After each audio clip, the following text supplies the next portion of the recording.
Okay, so about this time, you're probably wondering why the heck I'm rounding up some numbers and what exactly is happening.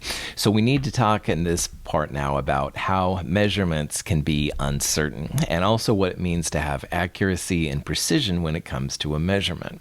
And these things are kind of fundamental, but it's probably something maybe that you haven't thought about before. So, let's just go through it. And counting is really the only kind of measurement that's free from uncertainty. So, for example, if you have a bunch of dimes on your table, you can count them 1, 2, 3, 4, 5. You can get exact values that way, which is really, really cool. But most of the time, when you measure things, you don't have exact values, which is just crazy. So if you have things from counting, cool. But if you don't have measurements from counting, there's always going to be some uncertainty. They're not going to be exact values. And we'll see this in the lab. When you measure, for example, mass, we're using electronic scales. And, oh, that's going to be super accurate. Well, no. The mass scales themselves actually go up and down a little bit. We'll see this. And when you measure volume, like, do you know exactly what value you have? So uncertainty is almost a given when it comes to measurements. All right, unless you're counting and you have measurable amounts that won't take you a lifetime to count, then you have to figure out there's going to be some uncertainty in it.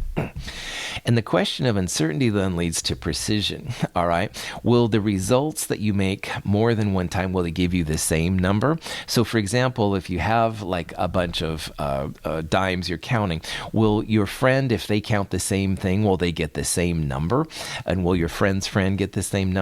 Now, again, when you're counting, it's usually not a big deal. But boy, if you're taking mass measurements and volume, there's almost always a little bit of uncertainty. So precision just means that multiple measured values are relatively close to each other. And accurate measurements means that you did a good job. So if you knew there were exactly 50 dimes and you measured 50 dimes, cool, you're very accurate. On the other hand, if you get 49 dimes when there's 50 or 51, that's not accurate. That would be a little inaccurate and stuff. So chemists think about precision and accuracy all the time. Like, are the measurements fairly close to each other? Are they repeatable, which is really important? And they also wonder about the accuracy. And if you know the accuracy, you have something to compare it to. And if you don't have accuracy, then you have to think about, is this a reasonable value?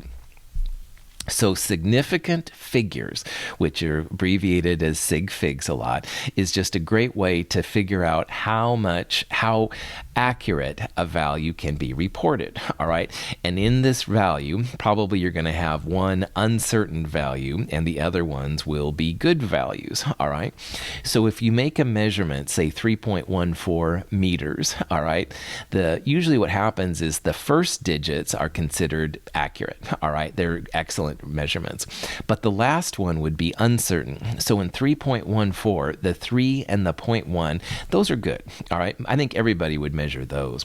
But the final one, the 0.14, the 4 of that number, that one maybe people would have different. So if you looked at it, maybe you'd measure 3.13. And if your friend measurement, maybe they'd measure 3.15.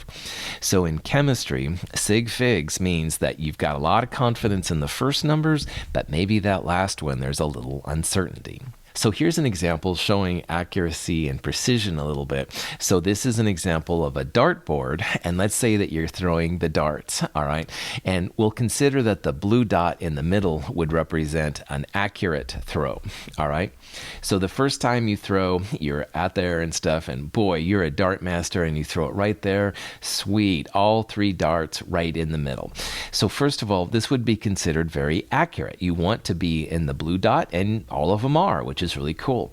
This one is also considered precise because all 3 measurements were at the same value. They were all very close to each other, all right? So this one is both accurate and precise. Accurate because you're in the middle, which is where you want to be, and precise because all 3 darts are in the same area. However, after a few root beers, you decide to throw the darts again.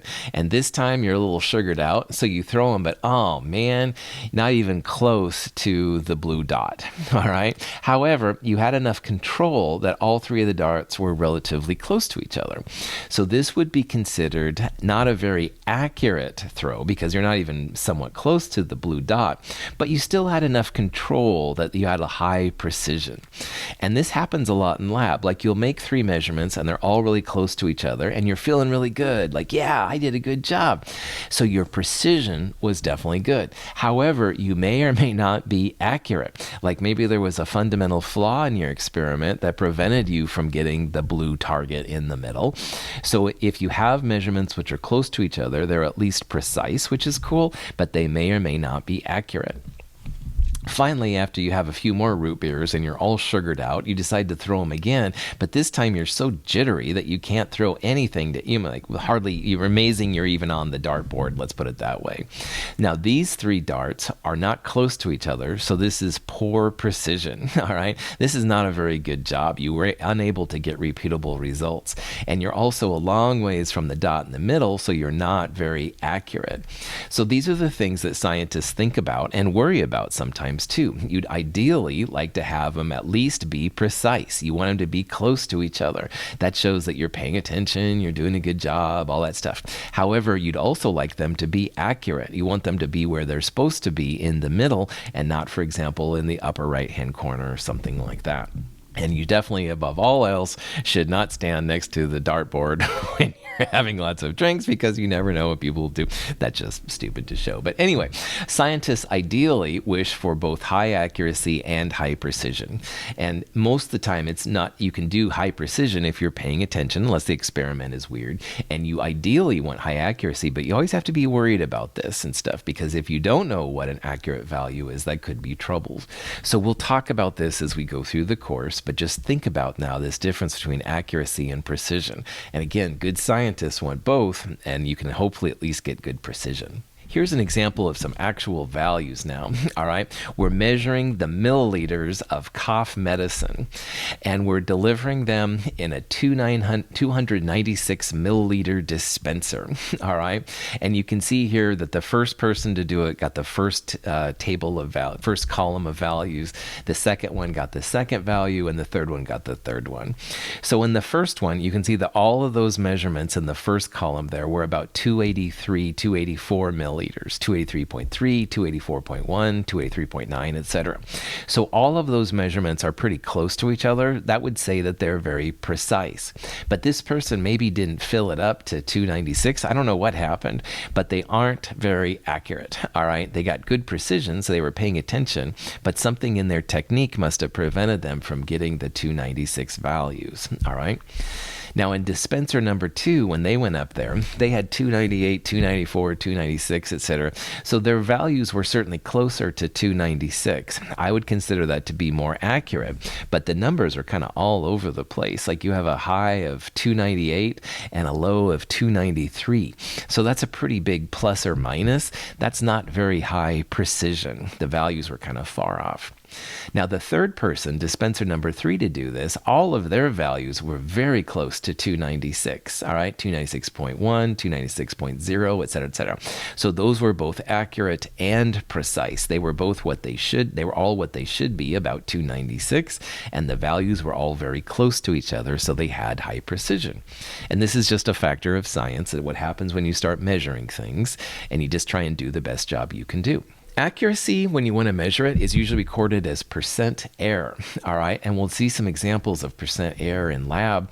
Well, precision is usually measured in terms of what's called a parts per thousand. And parts per thousand is literally a measure of precision. So if you want to see how accurate you have, you can do a percent error analysis.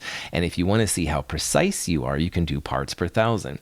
Now, you can always do parts per thousand analysis if you have 2 or more values, and it's not too hard of a thing to figure out. Accuracy, on the other hand, you do need to have the actual value of what you're measuring. And if you have that, then you can find percent error, i.e. how close your value is to the actual value, and then find it. And usually the smaller percent errors are more accurate. Here are just some kind of nerdy equations. We'll talk about these more in lab, but these are the ways that you can actually find the parts per thousand and the percent error. And in parts per thousand, what you want to do first is find the average deviation and then find the parts per thousand. And for percent error, again, you have to have the accepted value and then compare it to the experimental value. We're going to do more of this in lab. We'll definitely do a lot of parts per thousand and some percent errors numbers as well. There's a website for parts per thousand that I have set up, mhchem.org/PPT. So if you're curious, you can check that out, watch the video, whatever you want to do. We'll do this more in lab, though, nothing to worry about right now. But I do want you to think about that as a good scientist, you should think about both the accuracy and the precision of your measurements.